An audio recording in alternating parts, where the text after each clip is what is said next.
Hello friends, this is Dr. Ranjit Singh once again with you. In continuance of the series on history of English literature, today we will deal with Anglo-Norman period that begins in 1066 after the Battle of Hastings and the establishment of Norman Empire in England. The Battle of Hastings was fought on 14th October 1066 between the Norman French army of William the Duke of Normandy and an English army under the Anglo-Saxon king Harold Godwinson, beginning the Norman conquest of England. William the Conqueror, and sometimes he is also called William the Bastard, he was the first Norman king of England, and he ruled in England from 1066 until his death in 1087. The background of this Battle of Hastings was the death of the childless king Edward the Confessor. We have already discussed about Edward the Confessor in our previous lecture. So Edward the Confessor, he died in January 1066, which set up a succession struggle between several claimants to his throne that led to the Battle of Hastings. The Anglo-Normans were the medieval ruling class in England, composed mainly of a combination of ethnic Anglo-Saxons, Normans and French following the Norman conquest. Anglo-Norman literature is literature composed in the Anglo-Norman language that developed during the period 1066 up to 1204, when the Dutch of Normandy and England were united in Anglo-Norman realm. The Norman language came over to England with William the Conqueror. Following the Norman conquest, the Norman language became the language of England's nobility, the upper class people. During the whole of the 12th century, the Anglo-Norman language shared with Latin the distinction of being the literary language of England, and it was in use at the court until the 14th century.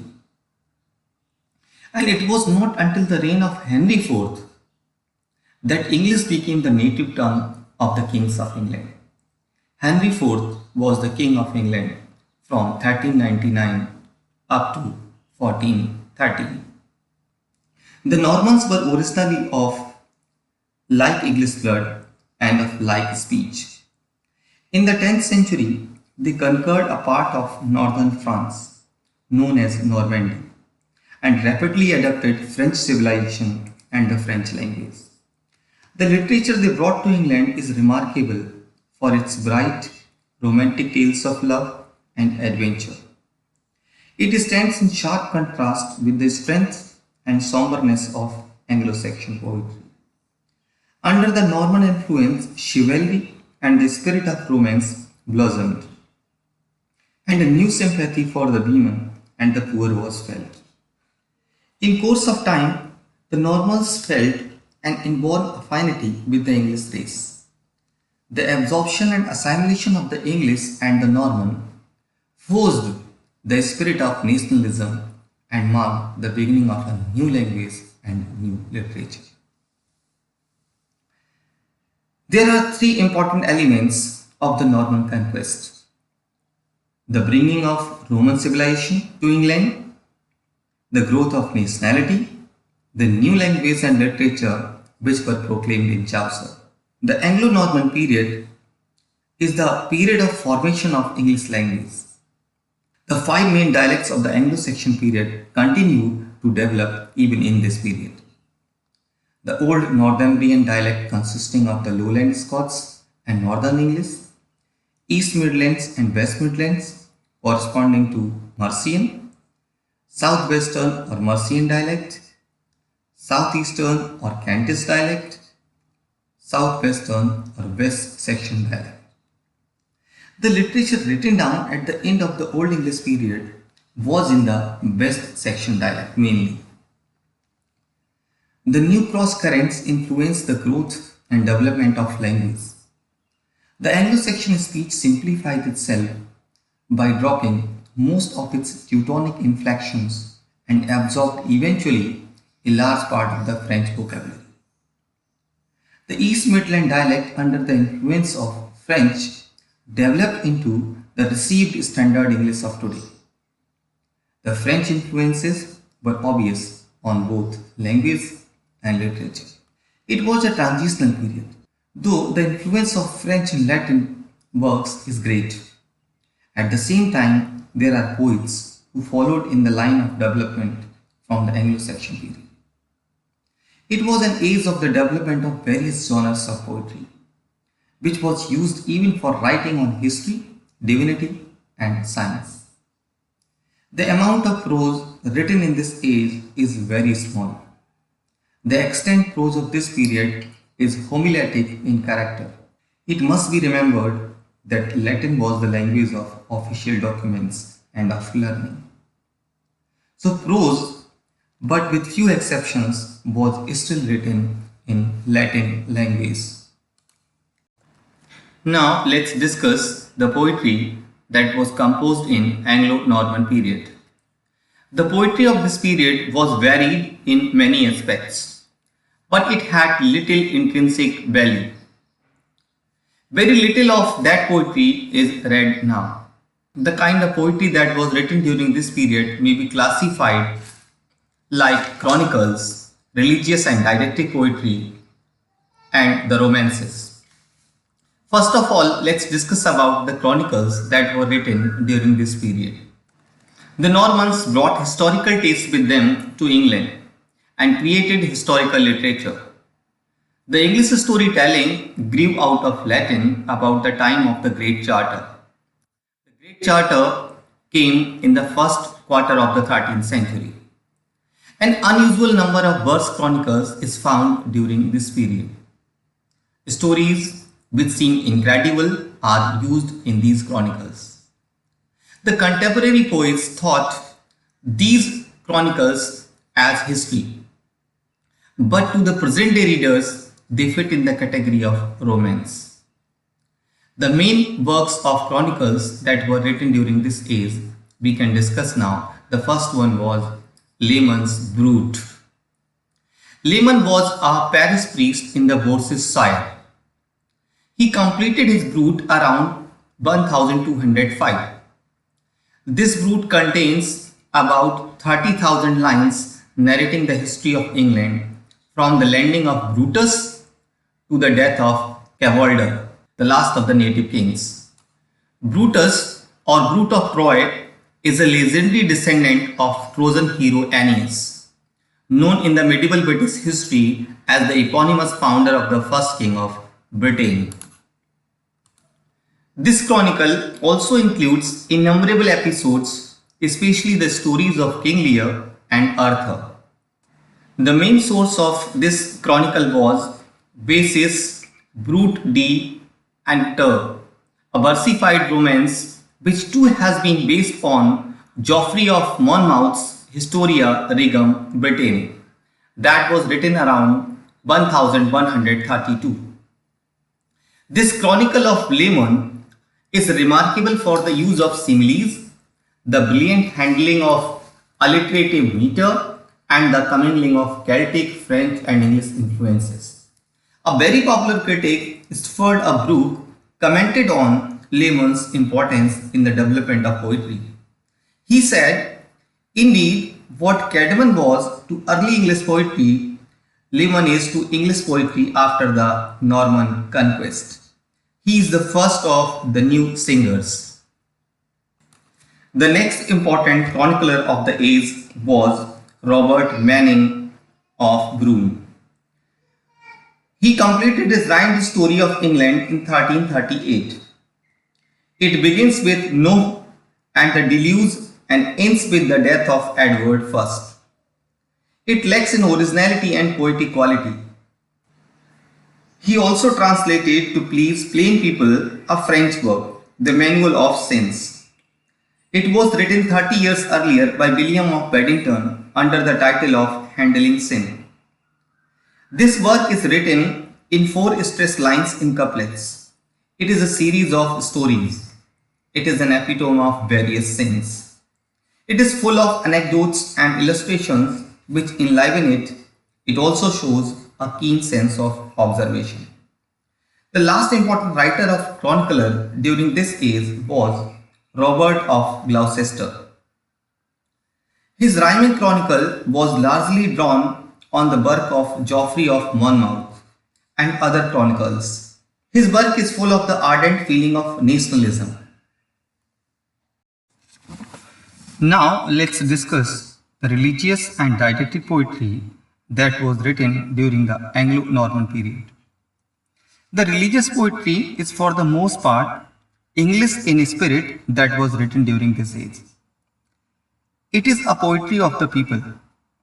Normandy was the center of the religious revival of the 11th century. The knights and the churchmen who came to England with William the Conqueror and during his son's reign were founders of abbeys which became the centers of learning, charity and civilization.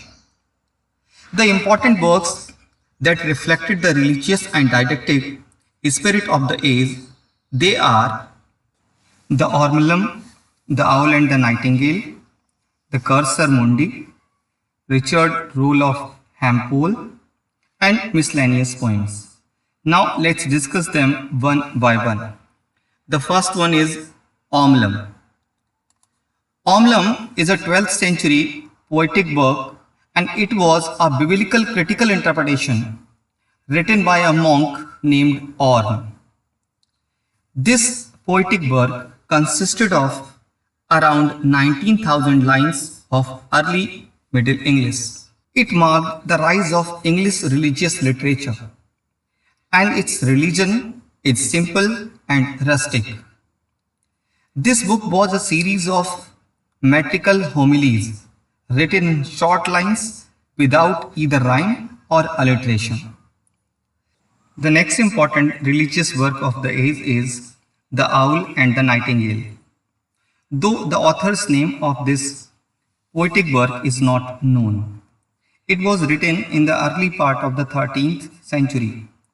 It is a dialogue between the nightingale and the owl. Nightingale represents the lighter joys of life, and the owl stands for wisdom and sobriety. This work has been appreciated for the narrative skill, characterization, and sense of form.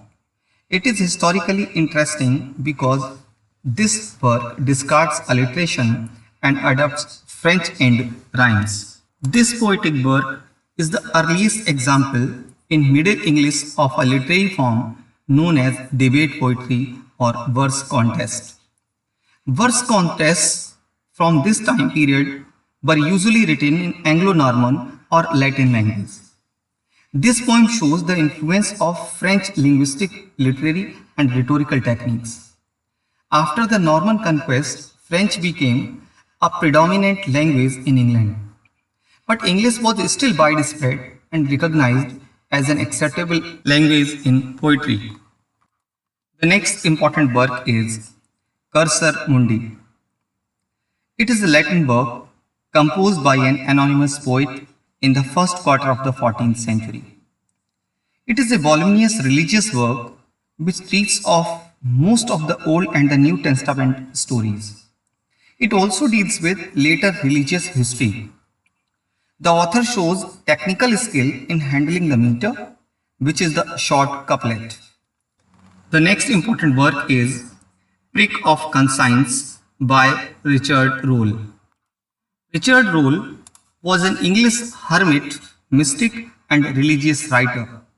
He is also known as Richard Rolle of Hampole. His work, Prick of Conscience, is a long poem based on the writings of the early fathers. It describes in a simple and clear style the joys and sorrows of a man's life as he is affected in turn by good and evil. Then there are many miscellaneous poems written during this era. Just to name a few, like The Orison to Our Lady, Genesis and Exodus, The Bestiary, The Moral Ode, The Proverbs of Alfred, and The Proverbs of Handing are some of the religious poems which were written from 1150 to 1300. Now let's discuss about the alliterative English poems that were written during this era. The alliterative English meter of the Old English period is found in the poems of a northern, perhaps Lancashire poet. Sir Gawain, the Green Knight, is a late 14th century Middle English chivalric romance. It is one of the best known Arthurian stories. This work also includes three religious narrative poems: Pearl, Purity, and Patience. All these poems are thought to have been written by the same author, though the name of the author is not known. Sir Gawain is a romantic poem. It is the finest of all the Middle English romances. It is remarkable for its superb handling of plot, its realism, its description of nature, and its use of the alliterative long line. It is full of new inventiveness and originality. It is moral in aim. The remaining poems are religious in theme. The Pearl is the finest of all these poems. It is the earliest in memoriam. It contains an extraordinary personal passion of grief and of religious exaltation, pervading a lovely symbolism which is quite unique. Purity and Patience also show a strong moral and religious purpose. Now let's discuss about some important romances that were written during this age. The Normans brought the French romances with them to England.